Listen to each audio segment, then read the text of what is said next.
ظالم تو نے سیدہ سکینہ کو تڑپایا، پھر بھی جنت ملے گی۔ تو نے علی اصغر کی جان لی تیرے لشکر نے، پھر بھی جنت ملی۔ علی اکبر چھینا، پھر جنت ملی۔ 72 لاشیں مصطفیٰ کے تڑپائے، پھر جنت ملی۔ نیزے پر حسین کے اور شہداء کربلا کے سر سفر کر کے گئے، پھر بھی جنت ملی۔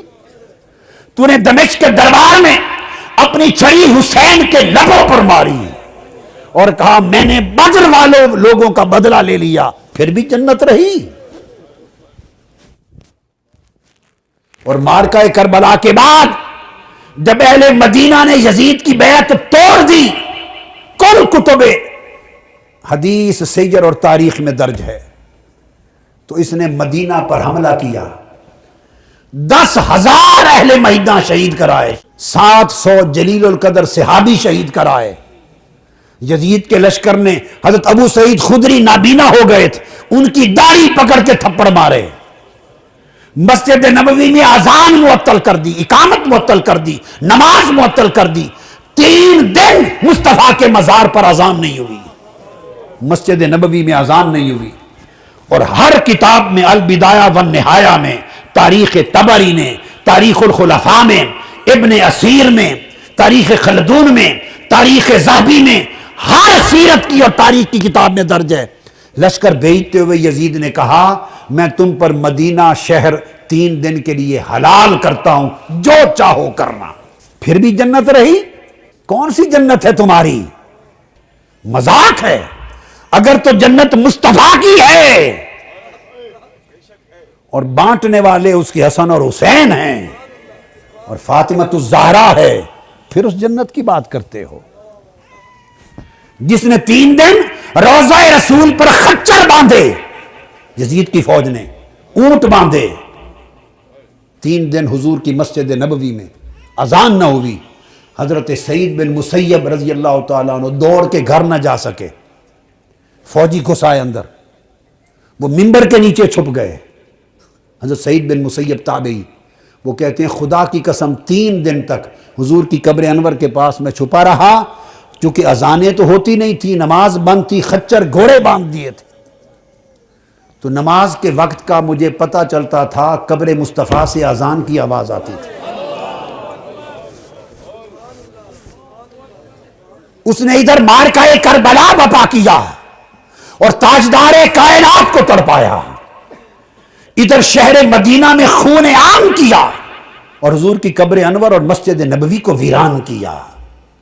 اور پھر اس کے بعد اس نے لشکر بدلا اور مکہ پر حملہ کیا، مکہ پر، اور منجنیق کے ذریعے پتھروں سے بارش کی اور خانہ کعبہ کا غلاف اور خانہ کعبہ کی چھت اور کعبہ جلا دیا۔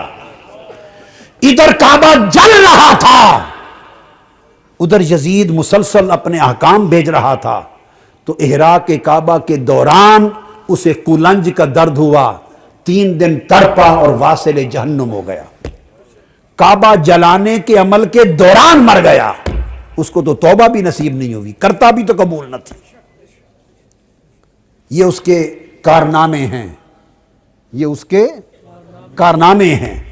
بیعت ظلم و جبر سے ہوئی، معرکہ کربلا بپا ہوا، مدینہ برباد کیا اس نے، کعبہ جلایا، اس حال میں مر گیا۔ وہ یزید اور اس کا ساری نسل صرف ایک سیدہ زینب کے سامنے منہ نہیں کر سکتی۔ آفیشیل یوٹیوب چینل کو سبسکرائب کریں اور بیل آئیکن کلک کریں۔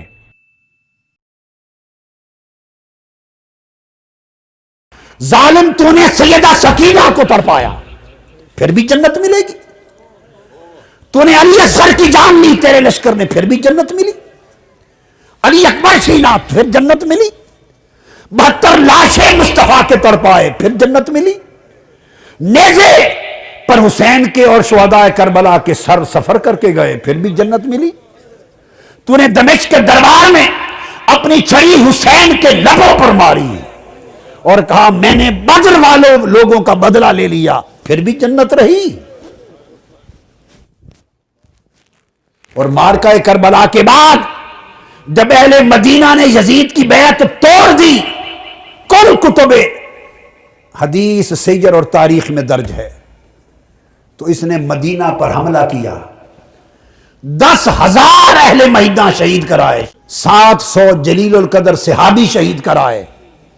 یزید کے لشکر نے حضرت ابو سعید خدری نابینا ہو گئے تھے، ان کی داڑھی پکڑ کے تھپڑ مارے، مسجد نبوی میں اذان معطل کر دی، اقامت معطل کر دی، نماز معطل کر دی، 3 دن مصطفیٰ کے مزار پر اذان نہیں ہوئی، مسجد نبوی میں اذان نہیں ہوئی۔ اور ہر کتاب میں البدایہ والنہایہ میں، تاریخ طبری نے، تاریخ الخلفاء میں، ابن اسیر میں، تاریخ خلدون میں، تاریخ ذہبی میں، ہر سیرت کی اور تاریخ کی کتاب میں درج ہے، لشکر بھیجتے ہوئے یزید نے کہا میں تم پر مدینہ شہر 3 دن کے لیے حلال کرتا ہوں، جو چاہو کرنا۔ پھر بھی جنت رہی؟ کون سی جنت ہے تمہاری؟ مذاق ہے۔ اگر تو جنت مصطفیٰ کی ہے اور بانٹنے والے اس کے حسن اور حسین ہیں اور فاطمہ الزہرا ہے، پھر اس جنت کی بات کرتے ہو؟ جس نے 3 دن روضہ رسول پر خچر باندھے، یزید کی فوج نے اونٹ باندھے، 3 دن حضور کی مسجد نبوی میں اذان نہ ہوئی، حضرت سعید بن مسیب رضی اللہ تعالیٰ عنہ دوڑ کے گھر نہ جا سکے، فوجی گھس آئے اندر، وہ منبر کے نیچے چھپ گئے۔ حضرت سعید بن مسیب تابعی، وہ کہتے ہیں خدا کی قسم 3 دن تک حضور کی قبر انور کے پاس میں چھپا رہا، کیونکہ اذانیں تو ہوتی نہیں تھی، نماز بند تھی، خچر گھوڑے باندھ دیے تھے، تو نماز کے وقت کا مجھے پتہ چلتا تھا، قبر مصطفیٰ سے اذان کی آواز آتی تھی۔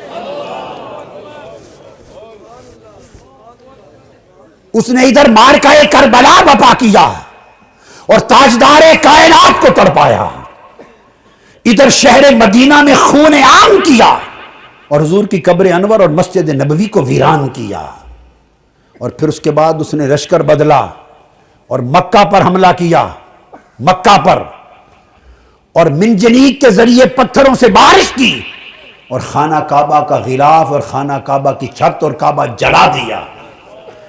ادھر کعبہ جل رہا تھا، ادھر یزید مسلسل اپنے احکام بھیج رہا تھا، تو احراق کعبہ کے دوران اسے کولنج کا درد ہوا، 3 دن تڑپا اور واصل جہنم ہو گیا، کعبہ جلانے کے عمل کے دوران مر گیا، اس کو تو توبہ بھی نصیب نہیں ہوئی، کرتا بھی تو قبول نہ تھی۔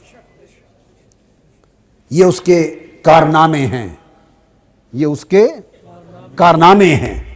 بیعت ظلم و جبر سے ہوئی، مارکہ کربلا بپا ہوا، مدینہ برباد کیا اس نے، کعبہ جلایا، اس حال میں مر گیا۔